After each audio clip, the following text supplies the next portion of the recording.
Sloth Uni, what's up? Listen, it's been a little bit. You know, I decided to switch up the flow a little bit with the structure of how we're gonna do the videos, and it'll probably change the upload dates of the videos as well. But let me know in the comment section if you prefer this style of video that we're about to start doing, of more predictions and previews of the games before the games, as opposed to what we were doing before with the reactions and reviews of the games. Maybe tell me if you want both.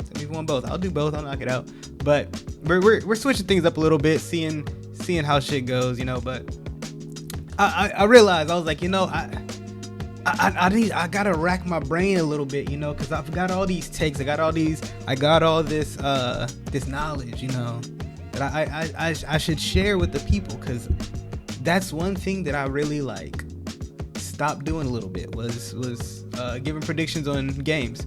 So I wanted to get back into that. But we got one review coming up because we didn't go over the Thursday game, and we're about to review right now because boy, Rams. Oh my gosh. The Rams. What happened? I mean, we all saw what happened. But Rams, what happened? Y'all listen. Y'all are on academic probation from Sloth University, because that was bad. That was bad. And then listen, I feel it, Kyron, with what you were saying in the locker room. Like we needed a loss. Like no, y'all didn't, bro. Like I know it hurts. I know if you didn't see Kyron Williams, running back for the Rams, was saying after the loss, he was like, man, you know, the team needed a loss like this. So whenever push comes to shove, you know, come late season, we can find somewhere in ourselves to dig deep. Why didn't you dig deep against the 49ers? Why didn't you dig deep against the 49ers? Their entire, at least 80% of their offense was backups. They brought out the C team for y'all. It was really the B team, but they brought out the C team for y'all. In NFL standards, that's the C. The B team in NFL is the C team. They brought out their backup quarterback. All three of the wide receivers that they started the year with were not starting in that game. George Kittle was out. The only healthy person other than the offensive line was CMC. That's it. It was CMC, offensive line. CMC didn't even go that crazy that game. Don't get me wrong. CMC had a good game, at least through the air. On the ground, CMC has been having a bad year, honestly. Like, I was going to say okay, but he's been having a bad year on the ground. He had a cool game through the air. But that wasn't what really beat. What the biggest problem was is they could not stop Kendrick Bourne and Mac Jones. Kendrick Bourne looked like Justin Jefferson out there. Mac Jones looked like the Tom Brady successor that the Patriots wanted to bring into their organization. Like it. Honestly, listen, hats off to the 49ers for coming out and showing people that they are a team to be trifled with this year. Their defense has come back to life this year with the addition of, forget his name, bald guy, Robert Saleh. Their defense, since he had left, really kind of it had taken a hit, and you can see that he was very much needed in that defensive room, because he's got them boys buzzing. Even without Nick Bosa, they were humming, man. Like their defense is playing really good, especially with the significant injuries that they have had, and their offensive line played out of their minds that game. Like, the Rams' defensive line is really good, and it shocked me that the Rams didn't have their first sack until overtime. They didn't get a single sack in regulation. This is the first game all year they haven't gotten a sack in regulation. And the Rams' defense really, they started to show some signs of life later on in the game. And then in overtime, that's when they kind of started to make a few more stops. Honestly, listen, Sean McVay, at the time, I was like, what you doing with the play calling in overtime? But then I really thought about it a little bit. But at the time, I was just like, because I mean, I low-key, I wanted the Rams to lose. And I did know that. Like, I don't want to say I did know, but, like, I'm not going to lie, man. When I saw them line up, I was like, oh, yeah, the 49ers are stopping this. For real talk, the 49ers are stopping this. But obviously, Sean McVay's not going to say this. And maybe, who knows? Maybe he was just truly wanting to go just win the game and just say, let's end it right here. Let's just go try to put 6 on the board in this game, go home. But if the Rams took their 3 right there, I'm not going to lie to you. I think that Mac Jones and the 49ers would have walked their defense's happy ass right back down the field and put at least 3 points on the board to win the game. And I think that was a big factor in why they didn't go for 3, because it doesn't just show that you have confidence in your offense, but especially with a game like this, it was more of a you didn't really have confidence in your defense. And I mean, it's hard as a head coach, but man, the Rams definitely did not put their best foot forward at all. Like, don't get me wrong, Matthew Stafford had a really good game, but they didn't even really come to life until closer to the second quarter, third quarter. Because in the first quarter, in early second quarter, it looked like the 49ers were literally running these dudes out of the arena. Like, it looked bad. And I was like, okay, won't Rams gonna come back at halftime, get your minds right. You like, okay, 49ers are here to play.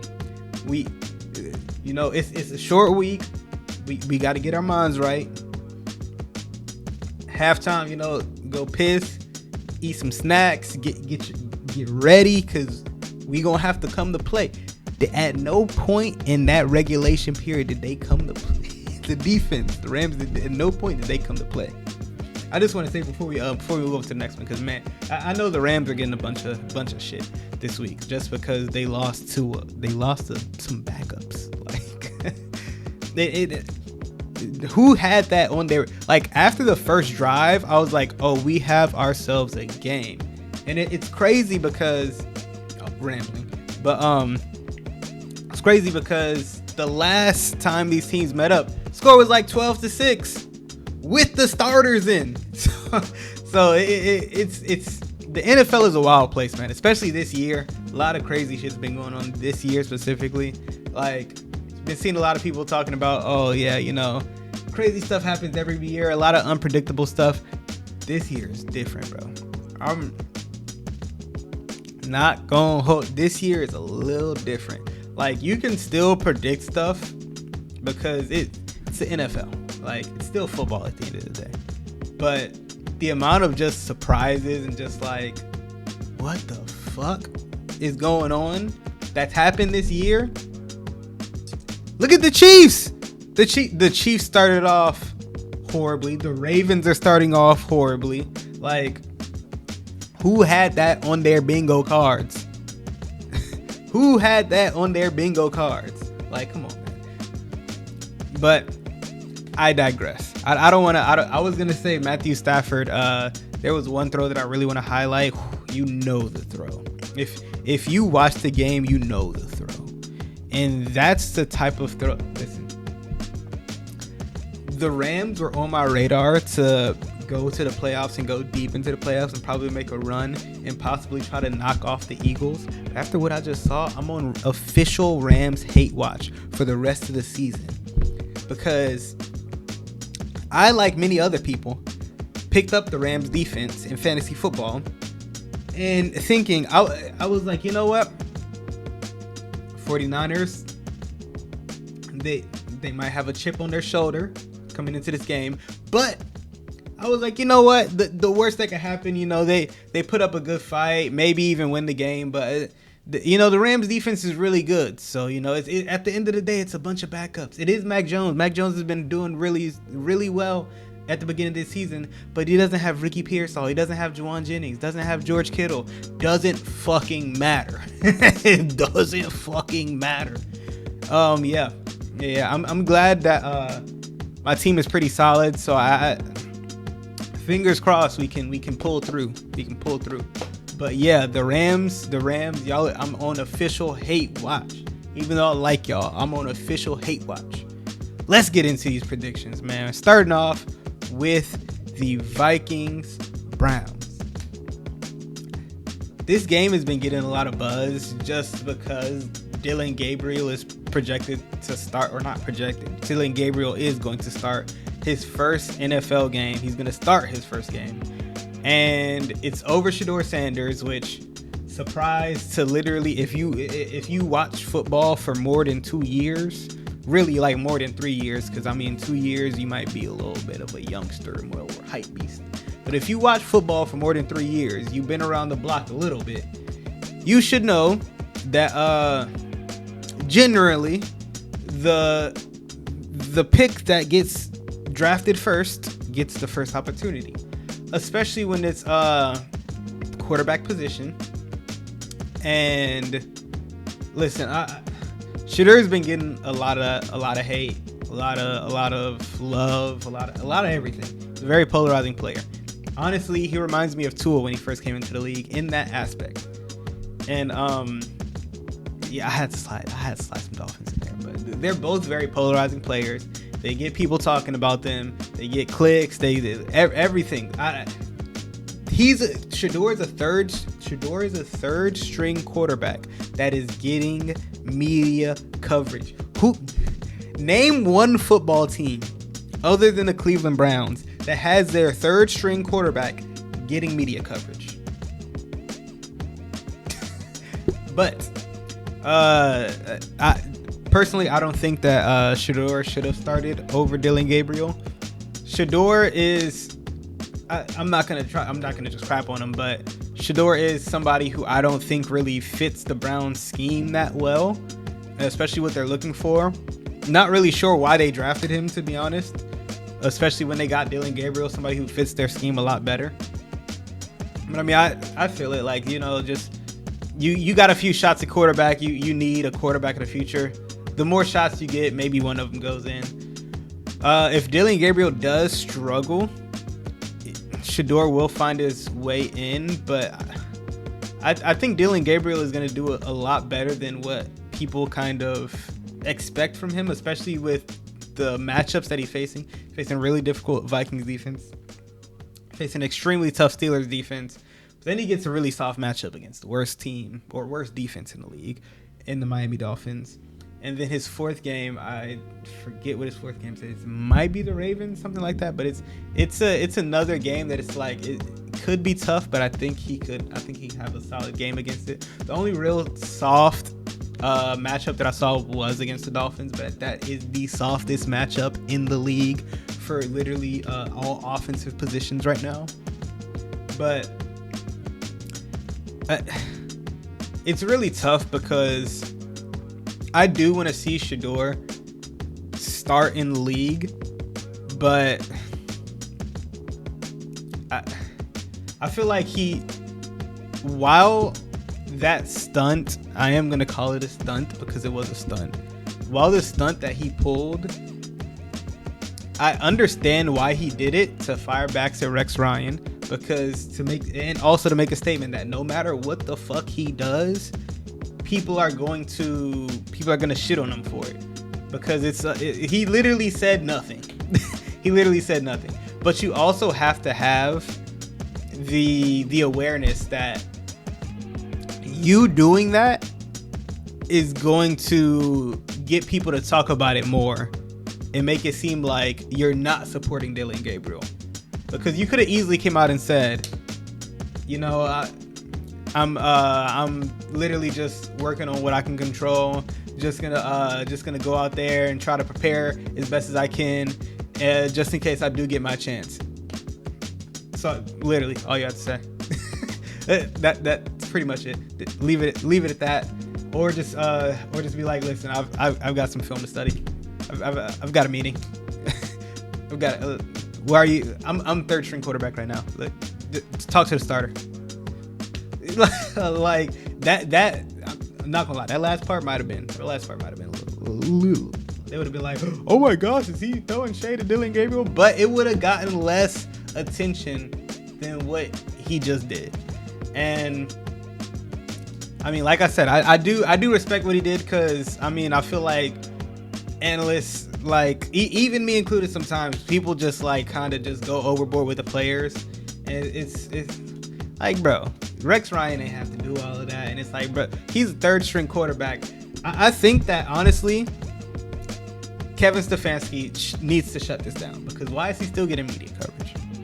Like, just stop making him available for media coverage. Like, just stop it. Like, that will solve everything, honestly, because if there was a lot less media coverage of Shedeur Sanders, he would have less of the expectations that he does now. Because now it's, say Dillon Gabriel doesn't perform that well. Say he's okay, but they're like, you know what? Coming out of the bye, because they got 4 games. I do think that they will give Shedeur Sanders a shot after their bye week. That's my take on it. Understand? I think they'll give Dillon Gabriel 4 games, because it seems like they're giving whoever 4 games. They gave Joe Flacco 4 games, Dillon Gabriel 4 games. After the bye week, Shedeur Sanders 4 games, and it's built up to the point where if Shedeur doesn't go out and just blow people's socks off, then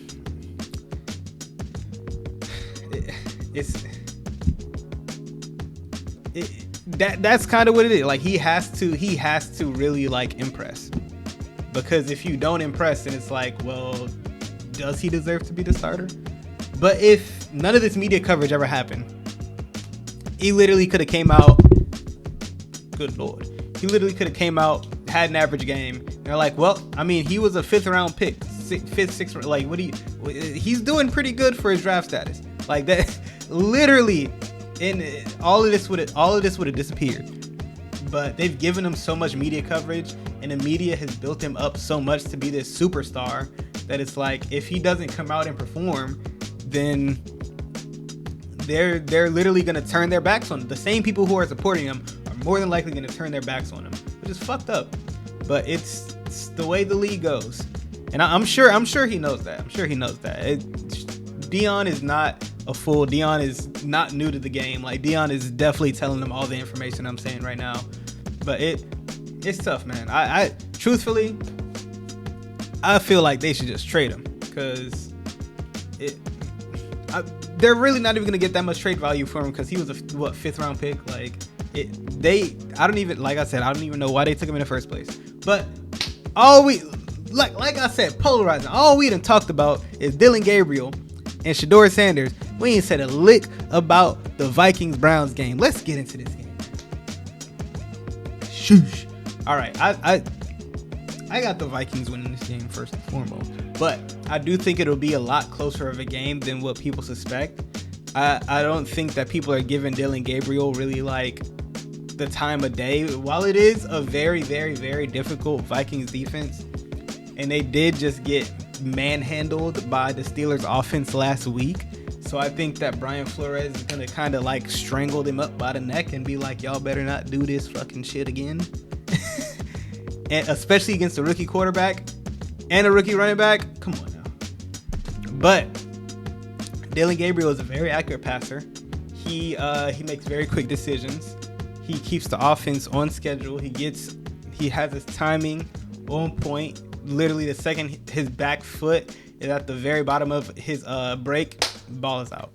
That's what I feel like the Browns really like the most about him compared to Shedeur. But man, I think the Browns will do enough to stay in this game. But I don't think the Vikings are losing this game by any means. But the Browns defense is really gonna keep them in this game. And it'll make it to where all Dillon Gabriel really has to do is just get into field goal range. Keep it close. You don't got to score all these touchdowns, because the defense is going to keep you in the game. Just get field goals. That's it. You're going to be still good. Broncos, Eagles. You know, all week I was looking at this game. I was like, man, Broncos are about to do it, man. Broncos are about to win the game. You know, undefeated Eagles about to go down. I'm not gonna lie to you. No. Yeah, no. Started digging a little deeper.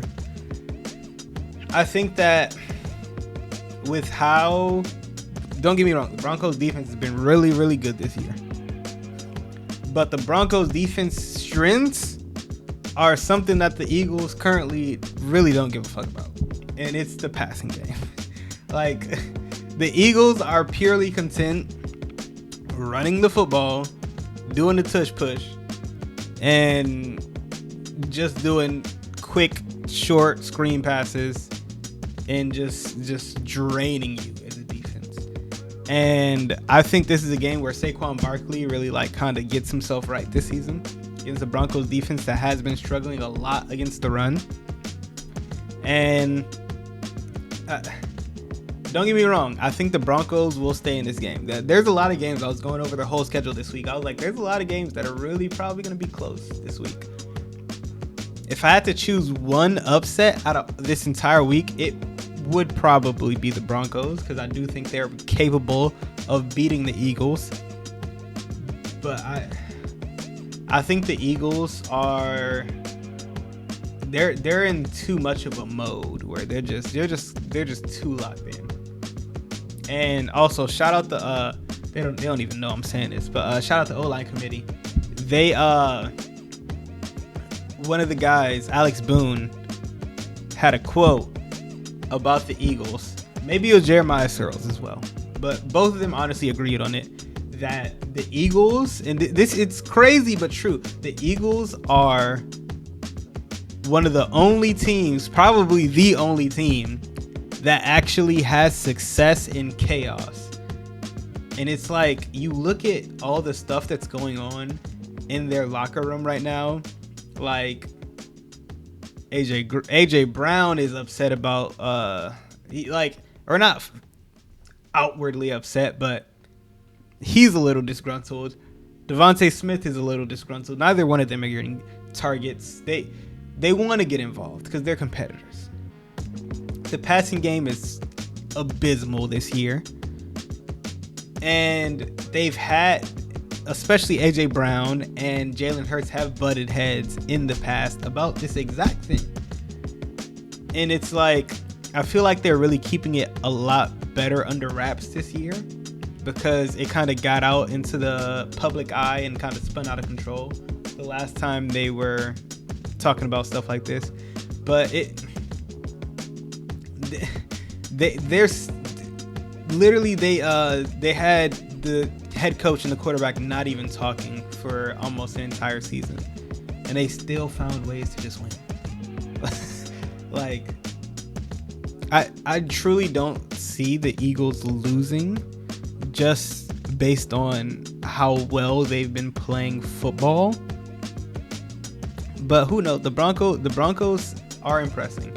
I had a theory that honestly it's starting to get proved right. Next year will be the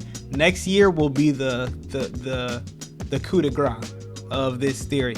I believe that Bo Nix, it was a very small sample size because it was literally only 1 year, or 1 year and a quarter of a year, I believe. But I believe that Bo Nix is a second half of the year player, or not even second half. I think he just takes a few games to really just get going. Because in his rookie year, he started off really slow. Just like this year, he started off super slow. And a few games in, probably about 6-7 games in, he really started to flip his switch and just turn it on. This year it's happening a lot faster, but it is his second year into the league. So next year, if Bo Nix starts off slow, or if he really picks it up this year and goes on a run in the second half, and then next year if he starts off slow again, my theory is correct. But I'm building the case against this guy. Nothing bad. I mean, some people, literally, players are not all built the same. Some players are gamers where they don't do shit in practice, but they go out into the game and they fucking ball out. Some players are literally first half of the season players. Well, they'll spend all their gas in the first half. Second half, they'll kind of tune out a little bit. Some people, like possibly Bo Nix, they take a little bit of time to get going, but once they get going, they'll start balling out. So yeah, I think that is the case with Bo Nix. And I think the Broncos will start to really get going, but I don't think this will be the week to do it, honestly. Next game, Cowboys Eagles.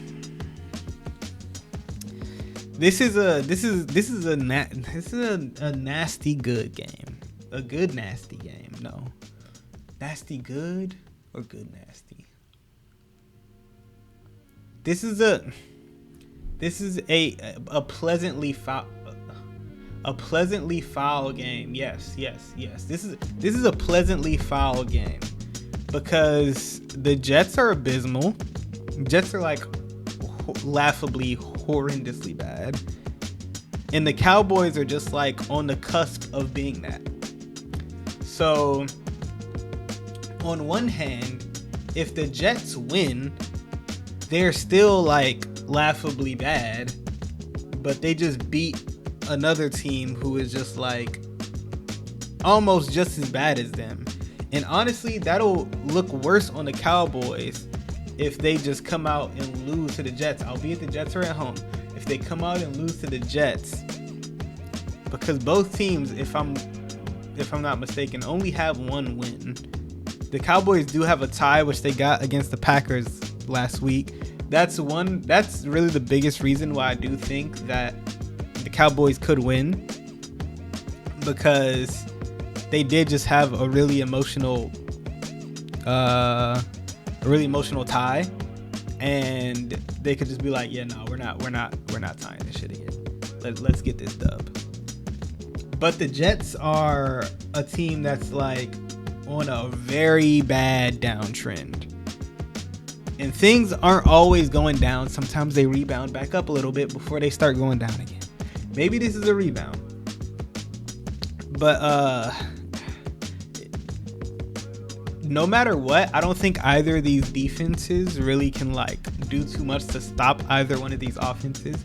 It's gonna get up there and score, but I can't take the Jets just because they're so bad. Like, the Jets are just, they honestly might just be the worst team in football. Between them and the Titans, I don't know who's worse. The Titans have clearly, like, by far a less talented football team, but the Jets are just as bad as them, if not worse. And yes, the Cowboys are missing CeeDee Lamb, but honestly, I don't think they need it to beat the Jets. Truthfully, I really don't think they need it. But these are two teams who I don't think they're very, at this point in the season, I don't think either of these teams are really good football teams. So it could really go either way, but I'm taking the Cowboys. You could also make the case that since they are coming off a really emotional game, that their heads just aren't in it. After that, they may just put all their emotions. That Micah Parsons game might as well have been their Super Bowl. But no, I think the Jets are just headed to like a bad place right now. I think the Jets are headed to a bad place, and I got the Cowboys winning. Next up, we got Miami Dolphins versus the Panthers. Listen, I sat here and I told all of you the Miami Dolphins are going to come back this season, and listen, all of my friends clowned me. But I'm going to go back and highlight every single one of those messages that I sent in my group chat. I'm going to say what they were. I'm going to go back and highlight every single one of those messages. And when we knock off each milestone / achievement, we're just going to go back and put an arrow pointed up to that message. I started off saying We are 0-3. We have been letting up 30 points a game every single week. But this is where we make our stand. Talking about last week against the Jets. This is where we make our stand. Nobody's going to give us credit because it's the Jets. Nobody gave us credit because it's the fucking Jets. I said the next week, we're going to go into Carolina. We're going to bust up the Panthers. It's going to be a close game. It is going to be a close game. Our defense is not that great. Honestly, I'm being too nice. But continuously since week 1, this team has gotten better, defense included. And we've started to see, yes, they're missing Tyreek Hill. I know. Listen, Tyreek, rest easy, brother. We have the watch. I'll see you in Valhalla.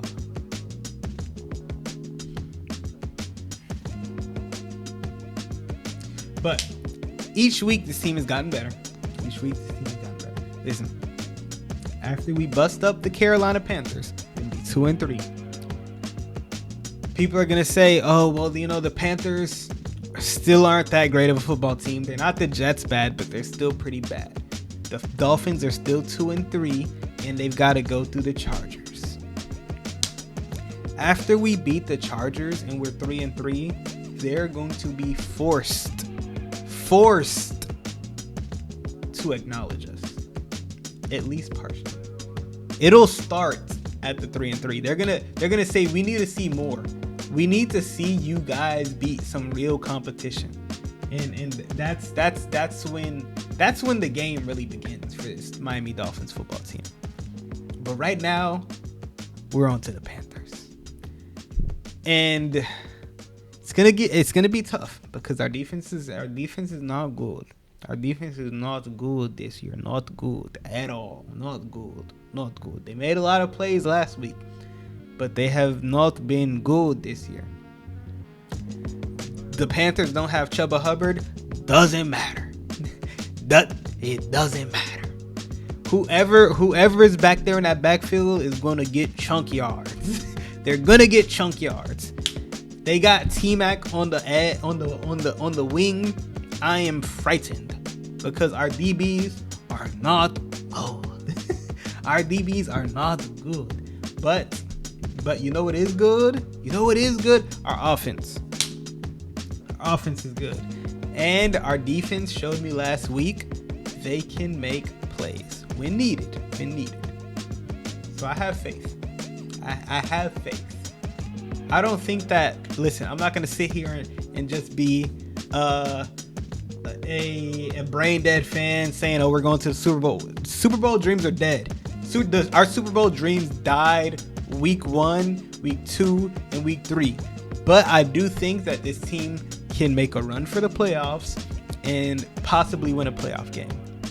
They might be a one and done or one win and getting kicked out of there. That's as far as I think they'll go. But I think they can make it. I think they can make it. Giants Saints. This is a very misleading game because the media is all over, me included, all over 4-6. The Scatterbo and Jackson Dart, man. They're lovable. I like Jackson Dart. I like them coming out of college. I think that, if anything, in my opinion, he started a little bit too early. He still looks good. He started a little bit too early, in my opinion. I would have loved, and I'm sure the Giants would have loved as well, to have him sit the whole year, learn the offense, get settled into the league, get your bearings. But Russell Wilson just had to stink it up. So they put him in there a little early. Listen, I put out a tweet around draft time. I really, really like Jackson Dart, but I felt he needed to cook a little bit more.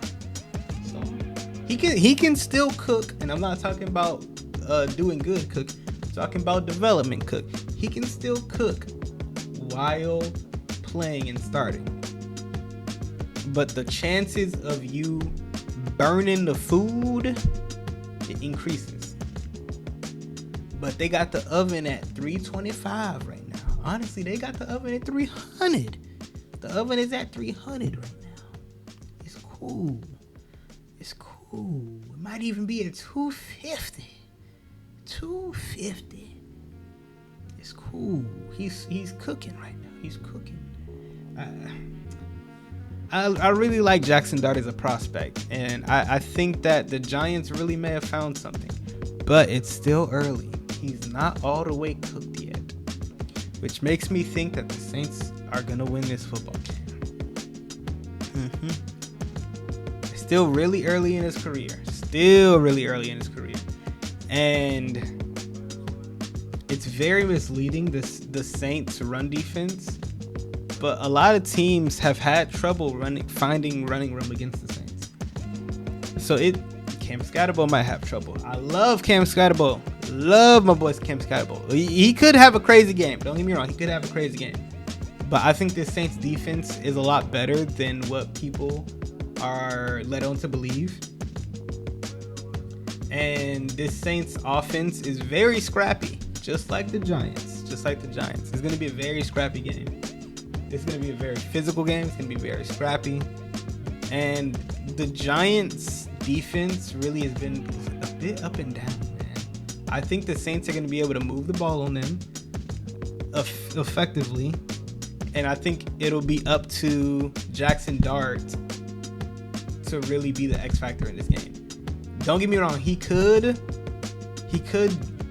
balls could drop, not saying that like they haven't. Obviously he's a grown man. Speaking figuratively, you know, he's still a growing boy as a quarterback. He's still a growing boy. So maybe his balls will drop and he will actually develop. Because he impressed, but he only threw 400 yards. So maybe, you know, the other ball will drop and he will actually take control of this game and start to really like take command of this offense. Because he started taking command of this offense a bit in the earlier games. There was one throw to isolate the game to across the middle of the field to the tight end.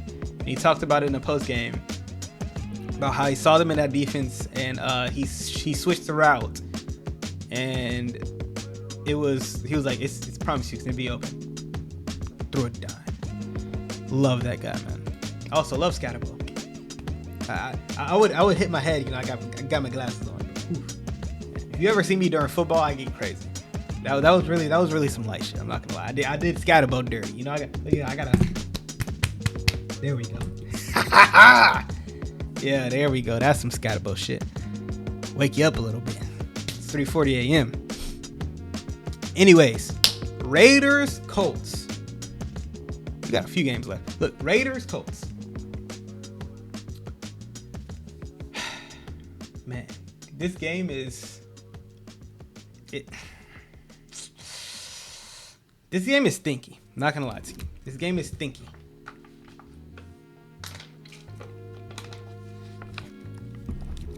I'm deciding between, in fantasy, start Jackson Dart or Daniel Jones. I do think the Colts will win this game very handedly. But yeah. I think the Colts will win this game very handedly. But this could be a trap game because Geno Smith has been playing some horrible football, quite frankly. And he knows he's been playing horrible football. So maybe he actually gets his act together against the Colts.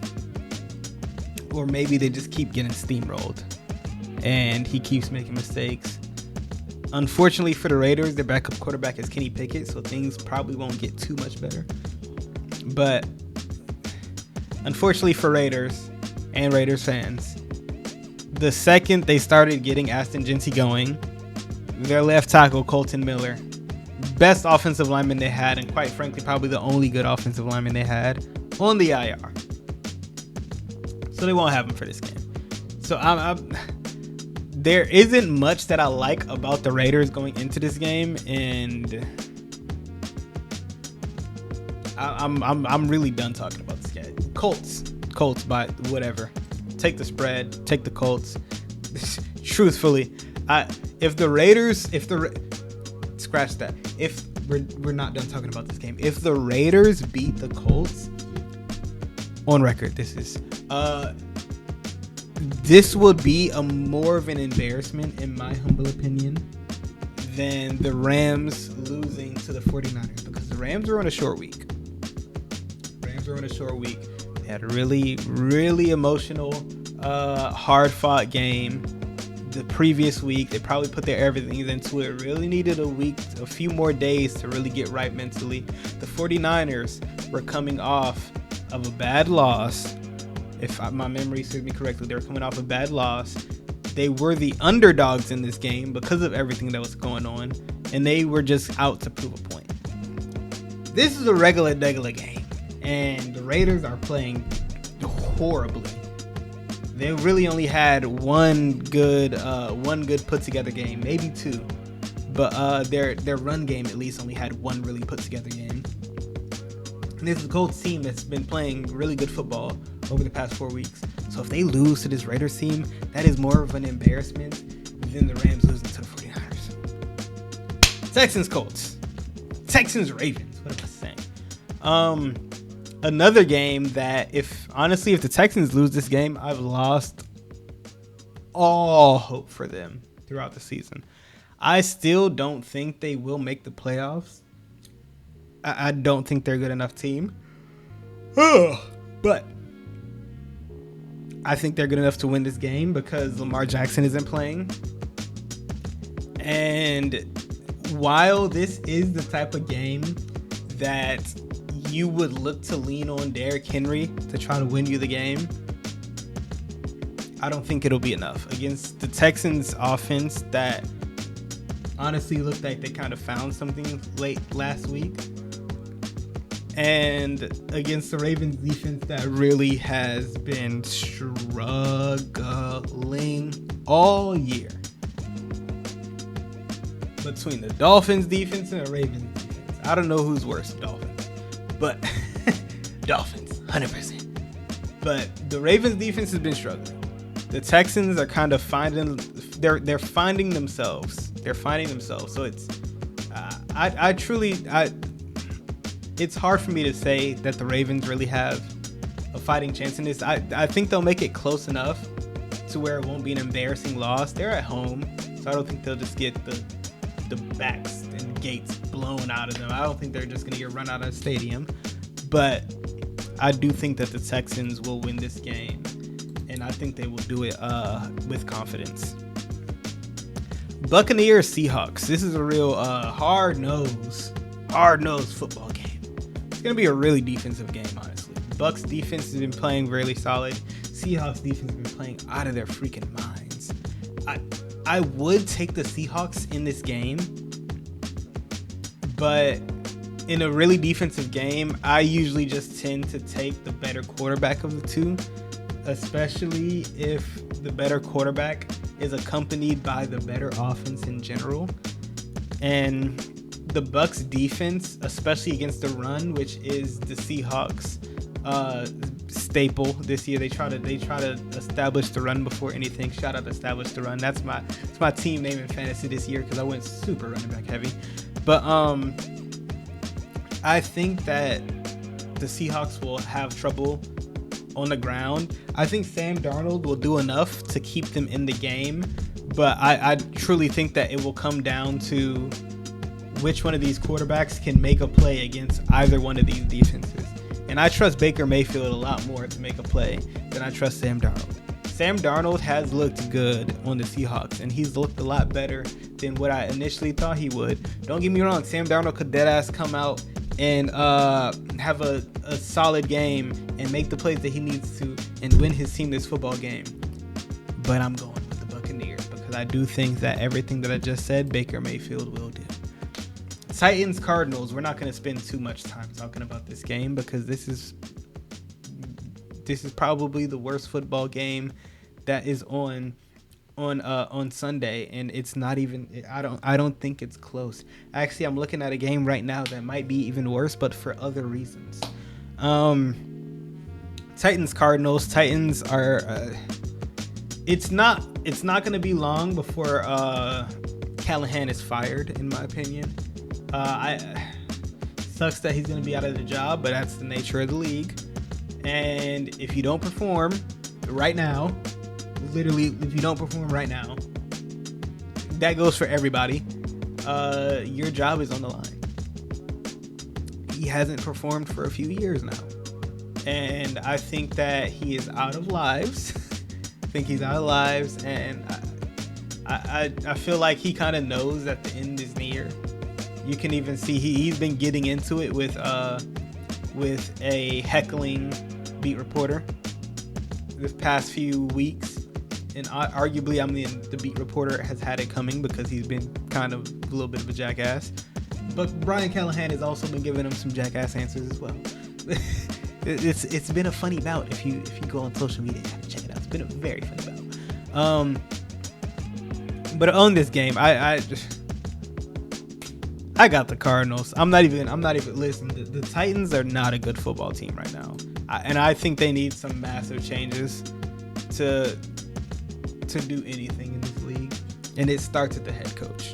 That needs to change. Commanders Chargers. Okay, so the Commanders do get Jaden Daniels back, but this is purely off of this speculation right here. The Chargers just had an embarrassing loss. It really wasn't even like super embarrassing, but the fact that they lost to the Giants to a rookie quarterback, I know Jim Harbaugh's in that locker room saying we're not gonna have this shit fucking happen again, boys. This is not who we are. This is not the football we play. This is not Chargers football. Let's get back to playing Chargers football, okay? And I think they're going to go out and make a statement against the Commanders. Enough said. I think the Commanders are too hurt to really pose a threat against the Chargers right now. So, yeah. The Commanders are way too hurt right now to do much of anything, especially against the Chargers, especially against an emotionally wounded Chargers team led by a maniac of a man, Jim Harbaugh. So yes, this might be the worst game of the week, just because honestly it has potential. I said the Titans Cardinals might have a competitor for worst game of the week, but Lions Bengals. I think the Lions are going to do some disgustingly bad things to the Bengals. But if Jake Browning actually steps the fuck up, this could be a game. And this could be like a 30-38 type of game if Jake Browning actually steps the fuck up for real. We've seen him do it on a handful of occasions, but honestly, the Bengals just need to just trade for a quarterback. Kirk Cousins is right there. Mac Jones is right there. There's an abundance of quarterbacks at your disposal that you can literally trade like a second or a third for. And it will save your season. It will save your season. Because there's plenty of quarterbacks who can man this ship and wait until Joe Burrow gets back and maybe even go on a playoff run.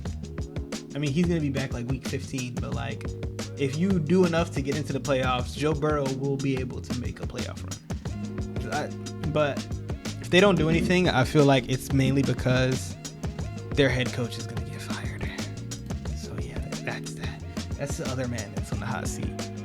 But yeah, if Jake Browning comes to play, this could be one of the best games of the week. Facts. Last but not least, I'm not going to disrespect. Last but not least, Patriots versus Bills. We're going to talk about the Jaguars Chiefs in a different video. But this is all Sunday. All Sunday. Other than that Thursday Thursday review we did. Patriots versus the Bills. Everybody is gargling the nuts of the Patriots right now, and a lot of people think they're gonna upset the Bills. Listen, I like the Patriots, but I don't think they're ready yet to really like play with the big dogs. And I think the Bills might really just like, don't get me wrong, it could very well be a close game, but I think the Bills are kind of gonna like bring them down a notch a little bit. I don't think they're gonna embarrass them, but I definitely think the Bills will win with command. Because if you look at the wins that the Patriots have gotten, it's been against the Dolphins and was it the Jets? It's been two really bad teams. The Dolphins and the Panthers. They've beaten the Dolphins and the Panthers. The Patriots have beaten the Dolphins and the Panthers, and they've lost the Raiders and the Steelers. So it's... And in the Raiders and Steelers game, they didn't look too hot. So everybody who's hyping them up against the Bills, take a chill pill. Take a chill pill. They're not there yet. I think they have some pieces that they can build upon, but they're not there yet. Especially in Buffalo. Yeah. In Buffalo, they're not doing it. And I hope they don't make me bite my words, because I really, as a Dolphins fan, I really don't want to have a week hearing about how the Patriots are up next, because ever since Tom Brady has left that franchise, all people have done has been gargle the nuts of the Patriots and just say every single year that they get something new, they're just like, oh, the Patriots, this is going to be the year they finish second in the division and maybe challenge the Bills. No. They're not that good of a football team. Not yet, at least. I see what they're building. I like what they're building. Really like Mike Bravel as a head coach. Drake May has been developing pretty nice, but they're not there yet. Calm down. Relax. But that's all we got for right now. Hope you all enjoyed. This was a little bit different of a video than what we've had from the review and reactions. But again, let me know if you guys liked it. Like, comment, subscribe, and comment what you think about the video and what you think we should do moving forward. If you want more reaction reviews, or if you want more prediction videos. But anyways, hope you guys enjoyed. Class dismissed.